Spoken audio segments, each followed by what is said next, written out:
कैसी भी परिस्थिति आ जाए अपने को मस्त रहना है कि मेरा जीवन तो प्रभु की शरण में है।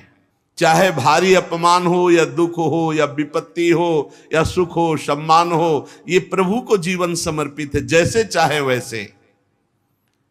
यहां शरणागत को बुखार आ जाए या कोई भी कष्ट हो जाए तो उसको अपनी शरणागति पे संशय। बुखार क्या, भगवान की शरण में बुखार। स्वास्थ्य जरा सा बिगड़ गया, परिवार का जरा सा भी संकट कुछ ऐसा आ गया तो बोले श्रद्धा नहीं रह गई। ये शरणागति नहीं, ये बाजारू दुकानदार है, ये शरणागत नहीं। देखो शरणागति का हिम्मत करके सुनना। धन आवे या सब नष्ट हो जाए, परिवार के पूरे स्वस्थ जीवित रहे या सब मर जाएं, शरणागति शरणागति। अब ये जन्म तो केवल प्रभु के लिए, मेरे तो गिरधर गोपाल दूसरों लको। ये अभी आनंद आ जाए। बिगड़ी जन्म अनेक की वही सुधरे, आज होई राम को नाम जब तुलसी तज कुसुमार। अनेक जन्मों की बिगड़ी अभी बन जाए, शरणागति केवल स्वीकार कर। पर शरणागति का अर्थ समझो, धन आवे या सब नाश हो जाए, पूरा परिवार स्वस्थ रहे या सब मर जाए, मेरे तो गिरधर गोपाल, हमारी करताल बंद नहीं होगी। इसे भी करताल ही कहते हैं। राधा राधा राधा राधा राधा, सब पधारे पड़े हैं, राधा राधा राधा। जय हो प्यारे आपकी, आपका है सब, आप जैसा खेल करो। वो मतलब क्या रहा शरणागति का, भगवान के भजन का, जब ये सब हो गया अभी समझ नहीं पाए। पक्का समझो तुम्हारा कपड़ा बहुत गंदा हो गया है। जब धोबी को कपड़ा दिया जाता है तो शिला पर पछाड़ता है, उसे निचोड़ के मार मार मार के पानी का, उबला हुआ पानी का छींटा दे दे के, ऐसे ही कुछ भगवान करते हैं। दुख रूपी छींटा दे दे के वो पछाड़ मारते हैं निर्मल करने के लिए। पुराने जन्म के दाग लगे हैं, भारी विपत्ति, भारी दुख, भारी संकट। तैयार रहो, शरणागत हो, तैयार। शरणागत भक्त को उस समय आनंद की अनुभूति होती है जब भगवान पछाड़ लगवाते हैं निर्मल करने के लिए, जैसे कपड़ा की पछाड़। ओहो, उसको आनंद की अनुभूति होती। यही तो खास बात है शरणागत और संसारी पुरुष में अंतर।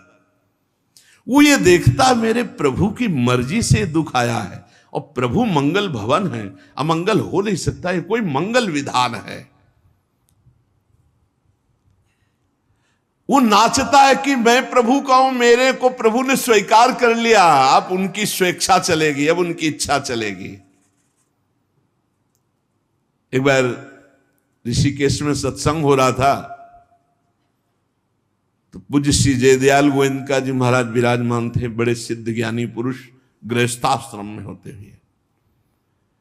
तो सत्संग में हुआ कि सबकी मन की चाही थोड़ी हो जाएगी, होता है प्राय। तो उन्होंने कहा कि मेरे तो मन की चाही ही होती है। उनका ऐसा कैसे हो सकता है कि जो मन चाहे वही हो जाए? उनका ऐसा ही होता है, मेरे तो आज तक मन की चाही ही पूरी हुई है। बोले कैसे हुई, आप इसकी व्याख्या कीजिए। तो उनका मैंने मन और चाह दोनों हरि को दे दी, तो अब जो होता हरि की इच्छा से होता है, मुझे कोई परेशानी ही नहीं। हर चाह हर इच्छा उनकी, हमारी उनकी, कोई अंतर नहीं है। श्रीमद चतुरासी जी, जोई जोई प्यारो करे सोई मोहि भाव। ये शरणागत का उन्होंने कहा हर हमारी मन चाही होती। क्यों? क्योंकि मन और चाह दोनों हरि को दे दी। अब जो हरि कर रहे वही जोई जोई प्यारो करे सोई मोहि भावे। ये केवल कह लेने की बात नहीं, जोई जोई प्यारो करे सोई मोहि भावे। जब प्यारे करें और तुम्हें भावे वैसा, तब तो बात समझ में आवे। मेरा सब कुछ स्वीकार कर लिया, अब स्वतंत्र होके खेलो प्रभु। अब आपके लिए हमारी कोई शिकवा शिकायत नहीं। वास्तव में ऐसे भक्त में भगवान का अवतार होता है, ध्यान देना। और लोगों के मुख से निकलने लगता है ये संत नहीं तो साक्षात भगवान है, ये तो कलयुग में भगवान के अवतार है। क्यों? क्योंकि भगवान उनके हृदय पर आ गए। क्यों? सरकारी जमीन पर सरकार का अधिकार होता है। ऐसे ही हृदय जो है, जब भगवान को समर्पित कर दिया तो हृदय में भय प्रगट कृपाला दीन दयाला, क्योंकि अहंकार का राज्य हट गया, अब भगवान प्रकाशित हो गए। मजदूर जब काम करता है तो पैसा मजदूरी का मिलता है, परंतु घर का आदमी जब काम करता है तो उसे पैसा नहीं मिलता। क्यों?